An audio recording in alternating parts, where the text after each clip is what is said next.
ৰাতিপুৱা মেঘালয়ৰ মুখ্যমন্ত্ৰী ডাঙৰীয়াৰ লগত কথা পাতিছো। তেখেতক মই অনুৰোধ কৰিছো যে আপুনি এজন সিনিয়ৰ অফিচাৰক ইনকুৱাৰী দায়িত্ব দিয়ক। মই টুইটো কৰিছো। তেওঁ কৈছে যে মই আজিৰ দিনটোৰ ভিতৰতে আলোচনা কৰি সিনিয়ৰ অফিচাৰ এজনক দিম। আৰু আমি গুৱাহাটীতো এই ঘটনাৰ আঁৰত কি আছে চাবৰ কাৰণে গুৱাহাটীতো আমি এটা প্ৰাথমিক অনুসন্ধান এটা ইতিমধ্যে আৰম্ভ কৰিছো অসম পুলিচৰ দ্বাৰা। কেইটামান দিন লাগিব। যদি কিবা ঘটনা সঁচাই তাত কিবা আছে নিশ্চয় আমি ঘটনাটো গুৰিলৈকে যাব পাৰিম।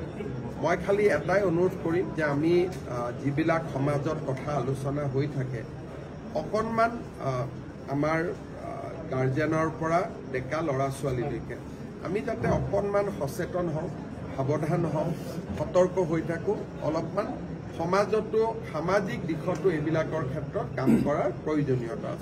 অসম আৰক্ষীয়ে নিজাকৈ যিহেতু ঘটনাটো নংকুত হৈছে আইনমতে অসম আৰক্ষীয়ে তদন্ত কৰিব নোৱাৰে, কিন্তু অসম আৰক্ষীয়ে এটা প্ৰাথমিক অনুসন্ধান কৰিব যাতে আমি অনুসন্ধানত পোৱা মেটেৰিয়েলখিনি আমি মেঘালয়ক দিব পাৰোঁ। এটা মিডিয়া হাউচৰ এখন গাড়ীৰো কথা ওলাইছে।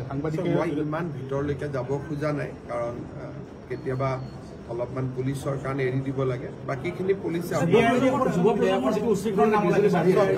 মই কোনো বিশেষণ ব্যৱহাৰ কৰিব খোজা নাই, কিন্তু যিটো ঘটনা হৈছে সকলোৰে সন্মুখত আছে আৰু প্ৰত্যেকটো ঘটনাৰ পৰা আমি শিকিব লাগে। অভিভাৱকসকলেও শিকিব লাগে, পিতৃ মাতৃয়েও শিকিব লাগে আৰু যুৱ প্ৰজন্মই শিকিব লাগে।